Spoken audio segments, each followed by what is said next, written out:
বন্ধুরা, আজকে ঘুরতে বেরিয়েছি আল্লাহর নামে। দেখি কত দূর যাওয়া যায়, কোন দিকে যাওয়া যায়।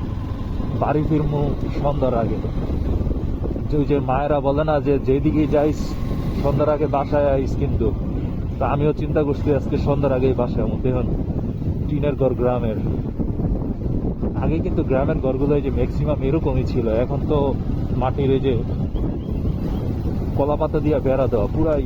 সেই বাচ্চাটা যে দৌড় দিছে,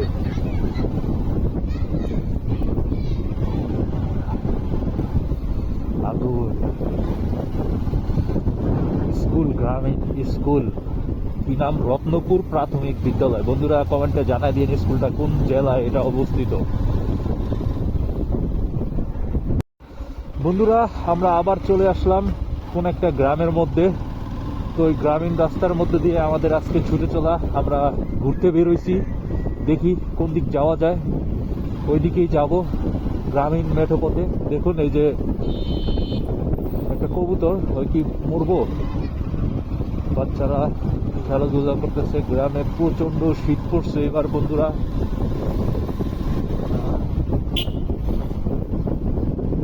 গ্রামগুলা আসলেই সুন্দর, খুব সুন্দর জায়গা। এখানে গাছগাছালি, আর আমার বাম পাশে হচ্ছে এই যে এগুলো দিয়ে তারা বাড়ির বেড়া দিয়ে রাখে। দেখুন পুকুরের অবস্থা যদিও বেশি একটা ভালো না, এটাতে হয়তো মাছ চাষ করে। খেজুর গাছ বন্ধুরা, খেজুর গাছ দেখতেই অন্যরকম ভালো লাগে। খেজুর গাছ অন্যরকম সৌন্দর্য।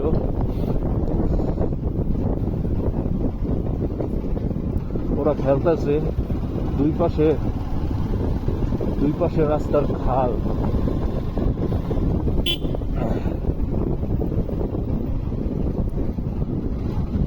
বাহ, গাছ বাগান কত সুন্দর, অসাধারণ জায়গা। টাটকা অক্সিজেন, সবকিছুই ফ্রেশ। বন্ধুরা শীতে কথা বলতে পারতাছি না, প্রচুর শীত। এত শীত কেন? এখানে হিন্দু ধর্মাবলম্বীরাও আছে, তাদের ওই দেখা বুঝতেছি। ভালো, সবাই মিলামিশা থাকবো। এরই মধ্যে বাংলাদেশ। রাস্তাটা কি বনের মধ্যে দিয়ে গেছে নাকি?